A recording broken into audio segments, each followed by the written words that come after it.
오늘은 대림절 첫째 주일입니다. 이미 딱 눈치를 채셨겠지만 모든 대림절 장식이 준비되어서 함께 예배를 하고 있습니다. 대림절은 교회력으로 따지면 한 해의 새로운 시작입니다. 교회력은 대림절에서 출발합니다. 그래서 대림절 첫째 주일이 교회력으로는 첫 번째 주일이라고 생각하시면 됩니다. 해마다 11월 27일에서 12월 3일 사이에 대림절 첫째 주일이 반드시 오도록 되어 있습니다. 그리고 길게는 28일간 대림절이 오고 짧은 해에는 22일 동안 대림절을 지키게 됩니다. 네 번의 대림절을 지내는 동안 이 대림절의 의미는 이렇습니다.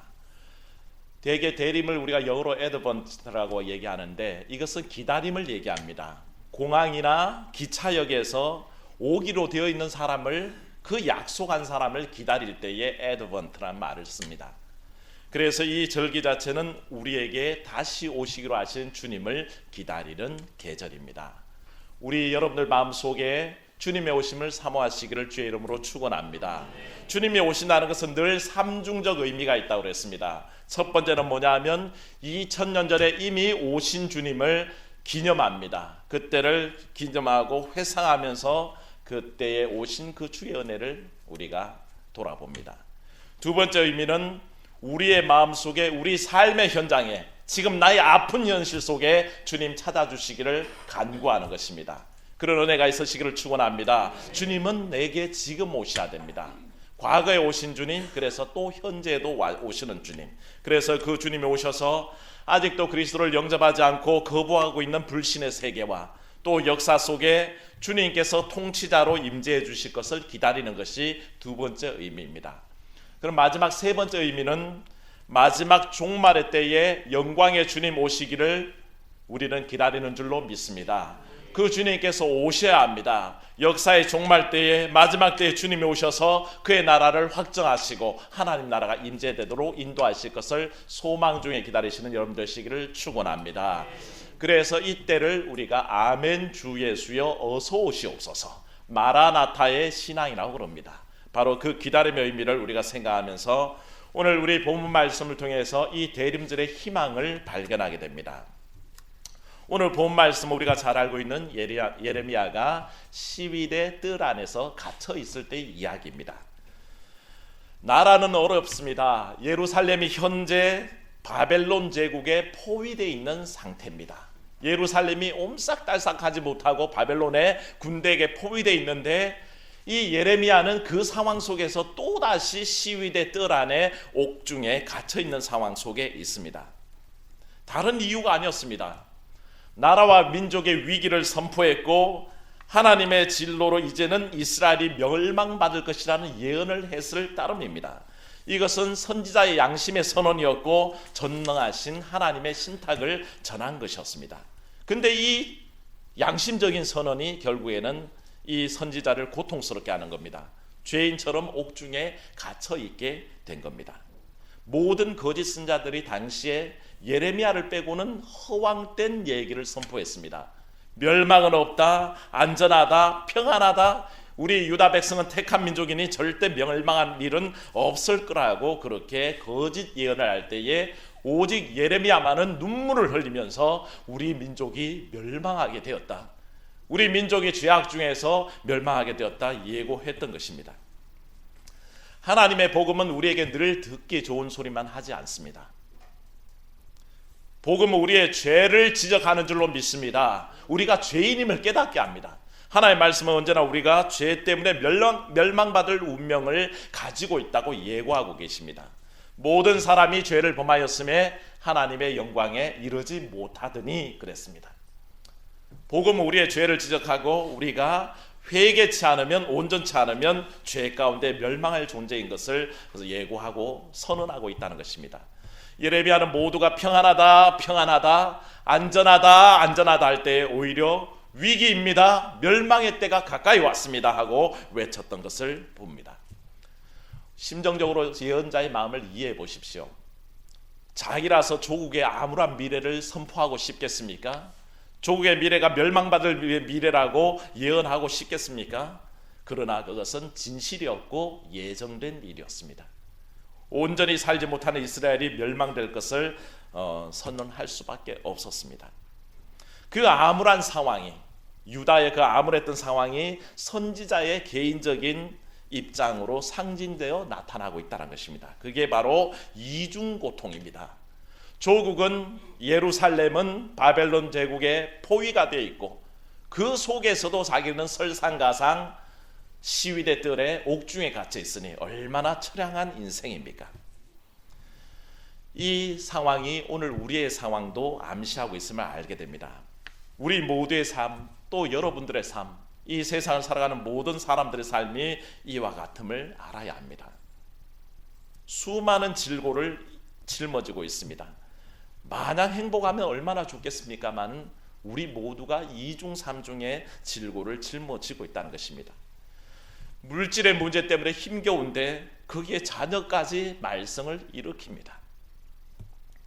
자녀 문제만도 버거운데 건강의 문제가 또 그렇게 고통스럽게 다가옵니다.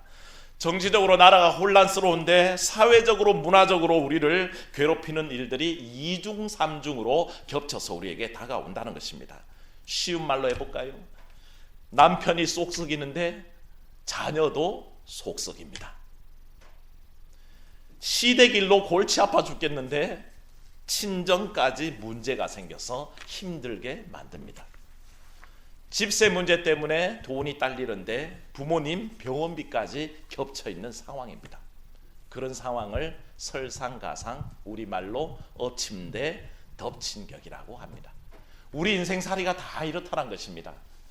고통 위에 또 고통이 엎쳐져서 희망이 없어진 이 상황 속에서, 그런데 하나님의 말씀은 그 이중 삼중의 질고 속에 오히려 희망이 있다고 오늘 예언하시는 것을 여러분들 그 말씀에 귀 기울이시기를 축원합니다.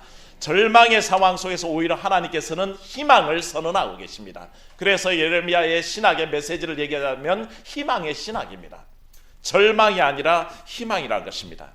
수많은 사람들이 거짓되게 평안하다 할 때 홀로 우리에게 심판이 임재한다고 그렇게 예언할 수밖에 없었지만 그 심판이 끝이 아니라 하나님께서는 새로운 삶을 어떻게 인도하실지를 그 비전을 제공하시는 주님의 언약을 선포하고 있다는 것입니다. 비전을 본다는 것, 앞으로 될 일이 어떠하다는 것을 안다는 것은 중요합니다. 여러분들이 잘 알고 있는 고려 왕조가 멸망한 것은 이성계가 위화도에서 회군하면서 고려 왕조는 멸망하게 되고 조선조가 세워지게 되죠. 그때 회군을 명하는 이성계에게 온 부하 장수들과 또 병사들이 묻습니다. 우리에게 명분을 주십시오. 나라를 배신해서 병사를 되돌릴 때에 명분을 주십시오 했을 때에 그때 이성계가 얘기했던 4가지 이유가 있었습니다. 그것을 사불가진론이라고 하는데, 첫 번째는 뭐냐 하면 큰 나라가 작은 나라를 치는 것은 가당한 일이지만 작은 나라가 큰 나라를 치는 것은 너무 큰 위기를 자초하는 것이 첫 번째 이유요. 두 번째는 한참 여름 농사철에 농민들을 군사로 모아 전쟁터에 다 끌고 나가버리면 누가 농사를 짓겠냐 하는 것이 두 번째요. 세 번째는 나라의 모든 병사들을 다 동원해서 북쪽을 치러 올라가 버리면 남쪽의 왜굴은 누가 막아낼 것인가 하는 게 세 번째요. 네 번째는 무덥고 비가 많이 오는 시기에 활에 매겨놓은 악교가 다 풀어지고 병사들도 전염병에 시달릴 텐데 불가합니다 라고 명분을 줬습니다. 그 명분에 설득당해서 결국에는 모든 병사들이 돌아오는데, 이 명분이 뭐라고 생각하십니까? 앞으로 어떤 일이 벌어질 것이며 앞으로 이 나라가, 이성계가 통치하는 나라는 어떤 방향으로 갈 것인가를 미리 보여주는 것이 바로 명분이라는 것입니다. 우리 교회 용어로 바꾸면 이것이 바로 비전입니다. 하나님께서는 여러분들에게 비전을 주실 줄로 믿습니다. 우리 모든 인생살이는 답답합니다. 내 인생살이가 내일 어떻게 될지, 모레가 어떻게 될지, 한 달 뒤가 어떻게 될지, 1년이 어떻게 될지 모릅니다. 그 답답한 상황 속에 예레미야도 똑같이 처해 있었습니다. 예루살렘이 어떻게 될지 알 수가 없습니다. 자기는 시위대 뜰 안에 갇혀 있으면서 내 삶이 어떻게 될지를 모르겠습니다. 근데 그 예레미야에게 임한 말씀이 오늘 33장 1절 말씀을 보십시오. 예레미야가 아직 시위대 뜰에 갇혀 있을 때에 여호와의 말씀이 그에게 두 번째로 임하니라. 이르시되, 같이 읽습니다.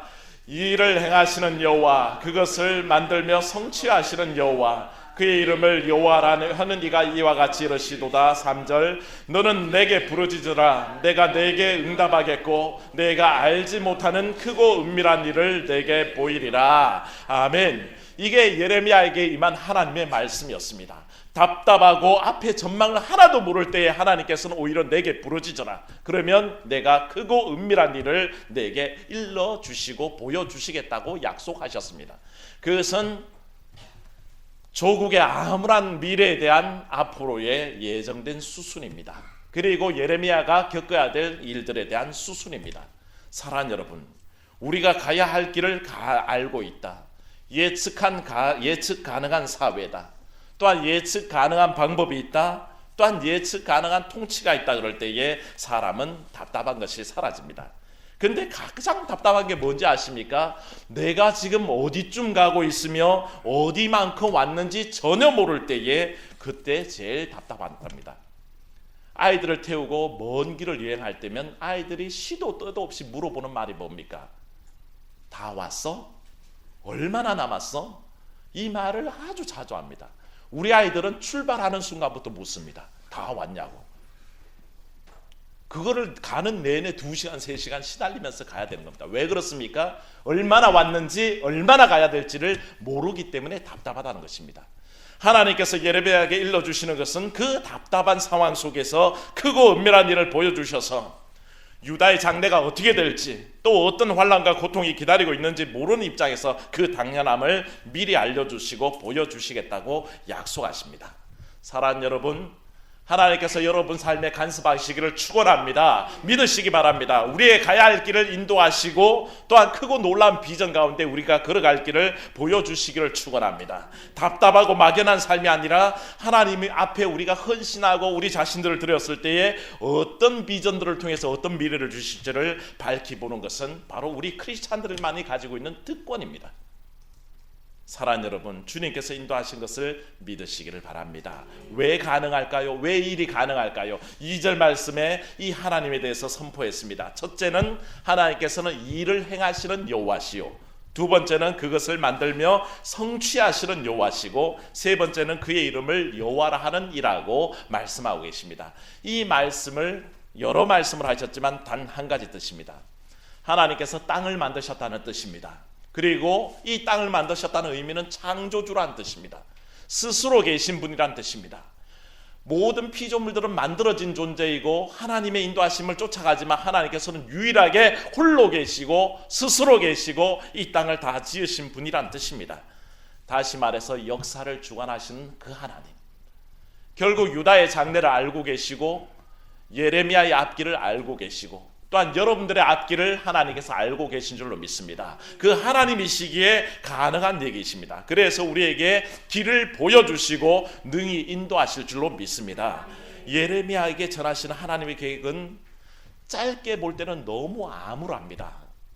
얼마나 암울하냐면 유다에 닥친 미래를 주님께서 4절 이하에 쭉 얘기하고 계시는데 미래는 전쟁입니다. 죽음입니다. 시체로 온 도성이 가득하게 되는 절망적인 상황입니다. 어쩌면 많은 백성들이 포로로 잡혀가야 할 운명 속에 처해 있습니다.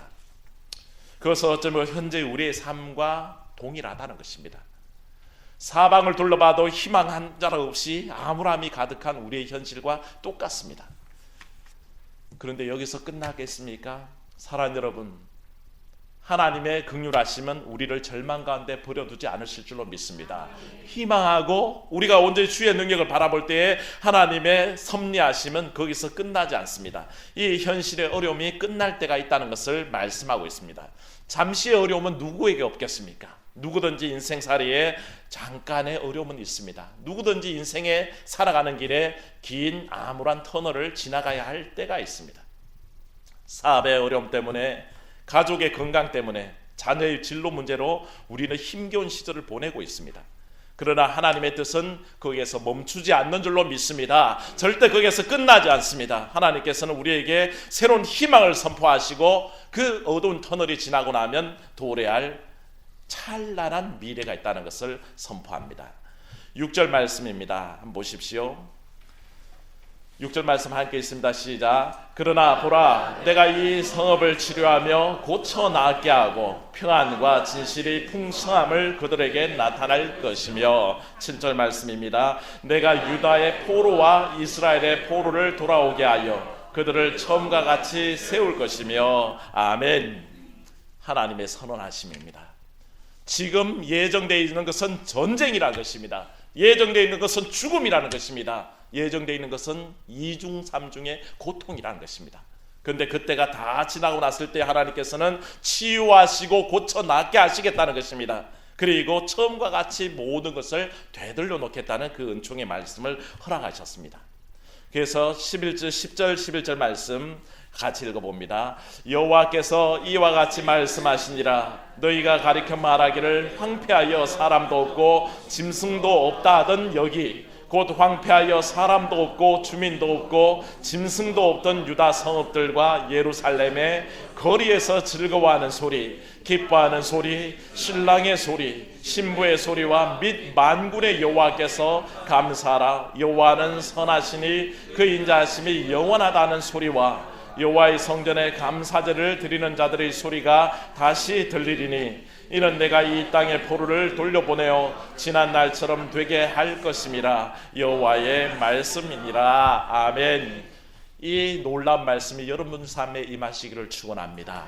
하나님께서 회복하시되 그 상막해진 땅에 사람 소리가 돌려오게 하시겠다고 약속하셨습니다. 저는 이 말씀을 읽을 때마다 우리 현저동에 사람 소리가 돌아올 줄로 믿습니다. 황폐해졌다고 믿는 이때가 다 지나가고 사람들로 왕성한 때가 주님은 약속하셨고 돌려놓겠다고 약속하셨습니다. 그 가운데 하나님께서는 여호와의 선하심을 향하여 성전에 감사제를 드리는 사람들의 소리, 서원제를 드리는 사람들의 소리, 기뻐하며 만군의 여호와께 감사하라 외치는 소리, 또 미래가 보장되는 신랑 신부의 소리, 다음 세대가 이어져가는 역사들이 마음껏 나타나도록 축복하신다고 우리에게 선언하셨습니다.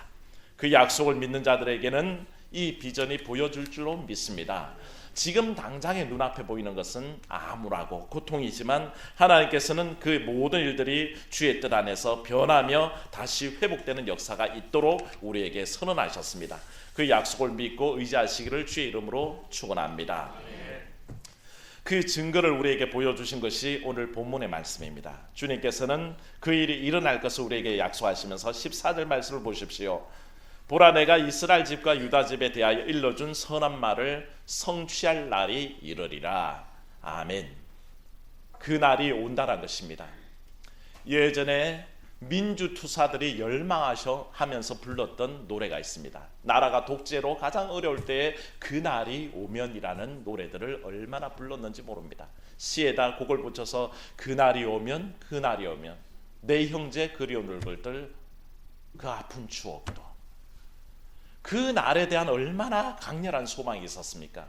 근데 오늘 말씀이 우리에게 전해주는 하나님께서 일러준 그 날이 성취될 날이 오리라 하시는 말씀은 카이로스입니다. 특별한 때입니다. 하나님의 정해진 때이고 하나님의 약속이 성취되는 때에 관한 얘기입니다. 그런데 그 날은 올까요, 오지 않을까요? 얼마 전에 김영삼 전 대통령이 돌아가셨습니다. 그분의 정치적 명언 중에 한마디가 뭡니까? 닭 모가지를 비틀어도 새벽은 온다란 것입니다.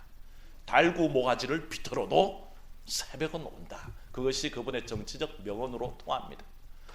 하나님의 말씀이, 하나님의 예언은, 하나님이 여러분에게 주신 약속은 어떠한 상황과 어려움 가운데서도 반드시 성취될 줄로 믿습니다. 그건 우리에게 주신 하나님의 절대적인 약속이요, 그 신뢰 안에 희망하는 모든 사람들에게 이루어질 일이란 것입니다. 그래서 주님께서는 변개 없이 하시는 말씀이 선한 말을 성취할 날이 이르리라. 주의 약속의 말씀은 변함이 없다는 것입니다. 그 증거로 우리에게 보여주신 게 뭡니까? 하나님께서는 15절 말씀 한번 읽어보겠습니다. 그때에 내가 다윗에게서 한 공의로운 가지가 나게 하리니 그가 이 땅에 정의와 공의를 실행할 것이라. 아멘. 하나님의 약속은 바로 다윗의 가지에서 나오는 한 자손에서 이루어진다는 것입니다. 그분이 누구이십니까? 예수 그리스도를 통해서 이루어진다는 것입니다. 그 많은 예수님 당대에 외쳤던 다윗의 자손 예수 그리스도시여 나를 불쌍히 여기소서 하던 그 외침이 바로 이 예언에 기초한 것입니다. 다윗의 자손, 다윗의 가지로 이어지는 그 한 자손 속에서 성취하시는 때가 반드시 온다는 것입니다. 예레미야 때에 수많은 사람들이 거짓 평화를 외쳤습니다. 그것은 거짓이었습니다. 아무리 평화롭다, 아무리 아무 일 없고 잠잠하다 얘기해도 그것은 거짓 평화였습니다. 왜 그런 거 아니? 참된 평화는 언제 찾아오느냐? 다윗의 자손, 다윗에서 가지에서 나는 그가 임재할 때에 이루어진다는 것입니다. 오늘날 수많은 사람들이 예레미야 때에 그 거짓 예언과 똑같은 상황 속에 직면해 있습니다. 수많은 사람들이 돈의 행복을 믿습니다. 권력의 혜택을 알고 있고 지식과 과학 문명이 주는 풍요를 이야기하지만 사실은 그런 것들이 주는 것은 모두 거짓 행복이요 거짓 평안에 불과하다는 것입니다. 우리 인생에 돈이 많아서 행복하다고요? 천만에요. 권력이 있어서 행복하다고요? 아닙니다. 지식과 과학이 우리를 풍요롭게 해준다고요? 아닙니다. 일부 맞을 뿐입니다. 진리는 우리에게 말씀하십니다. 우리 속에 예수 그리스도를 통해서만 참된 평안과 행복이 있는 줄로 믿으시기를 축원합니다. 그분이 오셔야 됩니다. 그분이 오시지 않으면 우리 삶 속에 아무런 희망도 아무런 달라질 것이 없다는 것을 고백하는 그 믿음이 오늘 우리에게 필요합니다. 이 대림절 첫째 주일에 우리는 다윗의 한 가지로 우리에게 오시는 예수 그리스도를 마음으로 영접하고 그분이 허락하시는 평안과 기쁨의 삶을 소유하시기를 주의 이름으로 축원합니다. 기도하겠습니다. 은혜로우신 아버지 하나님, 대림절 첫째 주일을 맞이하며 우리 가운데 찾아오실 주님의 약속과 또 우리를 회복하실 그 희망 속에 우리 자신들을 내어놓습니다. 하나님, 우리를 붙잡아 주셔서 참으로 아버지 암울한 현실 속에서도 주의 나라 바라보게 하시고 우리 암울한 모든 상황을 바꾸시는 우리 예수 그리스도의 오심을 믿게 하여 주시옵소서. 그분이 오면 달라질 줄로 믿습니다. 그분이 오셔서 우리 삶을 바꾸어 주실 줄로 믿습니다. 나의 현재 어려움들 주의 긍휼하심 속에 해결되는 역사가 나타날 줄로 믿사오고 우리 자신들을 이 믿음의 약속 속에 아버지 하나님 내어놓기를 원합니다. 받아 주시옵소서. 주 예수님 이름으로 기도하옵나이다. 아멘.